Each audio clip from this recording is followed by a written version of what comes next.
Chapter 23. Nasty Little Requiem. Rowan could not find Citra, which meant he couldn't help her.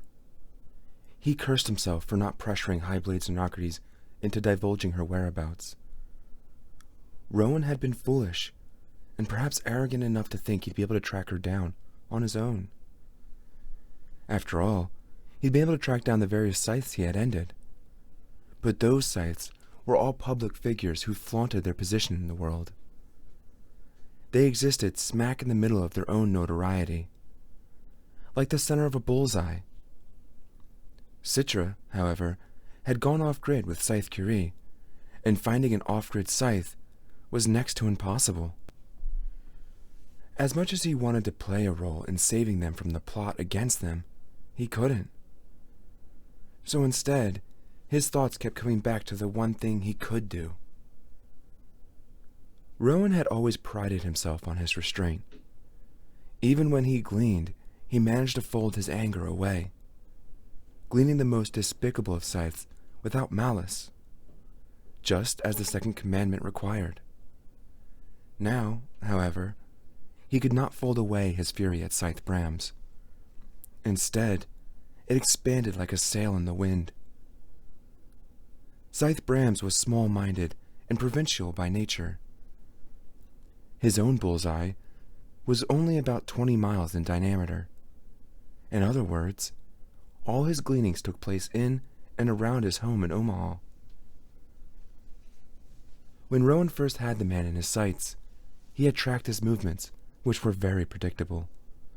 Each morning, he walked his yappy little dog to the same diner where he had breakfast every day. It was also the place where he gave out immunity to the families of whomever he had gleaned the day before. He never, ever rose from his booth, merely extending his right hand for the grieving families to kiss, then returning his attention to his omelet, as if those people were an annoying imposition on his day. Rowan couldn't imagine a lazier Scythe.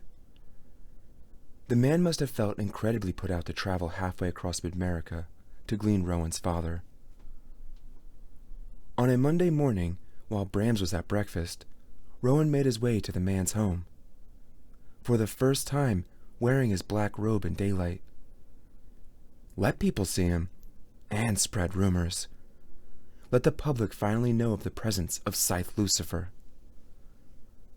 The many secret pockets of his robe were weighed down with more weapons than he needed. He wasn't sure which one he would use to end the man's life. Perhaps he'd use them all, each one incapacitating Brams further, so he'd have plenty of time to contemplate the approach of his death. Brams' house was impossible to miss. It was a well-kept storybook Victorian painted peach with baby blue trim, the same colors as Brams' robe. The plan was to break in from a side window and wait for Brams to return, cornering him in his own home. Rowan's fury peaked as he approached, and as it did, something Scythe Faraday once said came back to him. "Never glean in anger," Faraday had told him.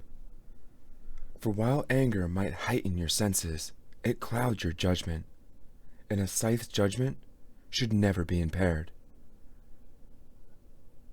Had Rowan heeded Scythe Faraday's words, things might have turned out very differently. Scythe Brams let his Maltese do its business on whomever's lawn it chose, and Brams couldn't be bothered to clean it up. Why should it be his problem? And besides, his neighbors never complained. On this day, however, the dog was being finicky and a bit retentive as they walked back from breakfast. They had to walk an extra block until finally Requiem shut on the Thomasons' snow-dusted lawn. Then, after leaving that little gift for the Thompsons, Scythe Brams found his own little gift waiting for him in his living room. "We caught him climbing in through a window, Your Honor," one of the domestic guards told him. "We knocked him out before he was even halfway in." Rowan was on the ground, hog-tied and gagged, conscious once more, but dazed. He couldn't believe his own stupidity. After his last encounter with Brams, How could he not realize that Brams would have guards? The knot on his head from where one of his guards had hit him was numb and beginning to shrink. He had his pain nanites set fairly low, but they were still releasing painkillers, making him feel druggy. Or maybe it was a concussion from the blow to his head. And making it all worse was that miserable little Maltese that wouldn't stop barking, and kept rushing toward him as if to attack, but then running away. Rowan loved dogs, but this one made him wish there were canine scythes. "Oafs," said Brams. "Couldn't you put him in the kitchen floor instead of in the living room? His blood is getting all over my white carpet." "Sorry, Your Honor." Rowan tried to struggle against his bonds, but they only got tighter. Brams went over to the dining room table, where Rowan's weapons had been laid out. "Splendid," he said. "I'll add these to my personal collection." Then he pulled the scythe ring from Rowan's hand. "And this was never even yours to begin with." Rowan tried to curse at him, but of course couldn't because of the gag in his mouth. He arched his back, which pulled the bonds tighter, which made him scream in frustration, which set the dog barking again.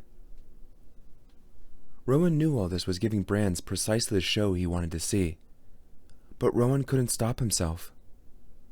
Finally, Brams instructed the guards to sit him up in a chair. Then Brams himself removed the gag from his mouth. "If you have something to say, then say it," Brams ordered. Instead of talking, Rowan took the opportunity to spit in Brams' face, which brought forth a brutal backhanded slap from the man. "I let you live! I could have gleaned you, but I let you live! And you repay me by gleaning my father? You humiliated me! You deserved much worse," Rowan yelled right back. Brams looked at the ring he had pulled from Rowan's hand, then slipped it in his pocket. "I'll admit that after your attack I took a good look at myself and reconsidered my actions," Brams said. "But then I decided I would not be bullied by a thug. I will not change who I am for the likes of you." Rowan was not surprised. It was his mistake in thinking that a snake would choose to be anything but a snake. "I could glean you and burn you, as you would have done to me.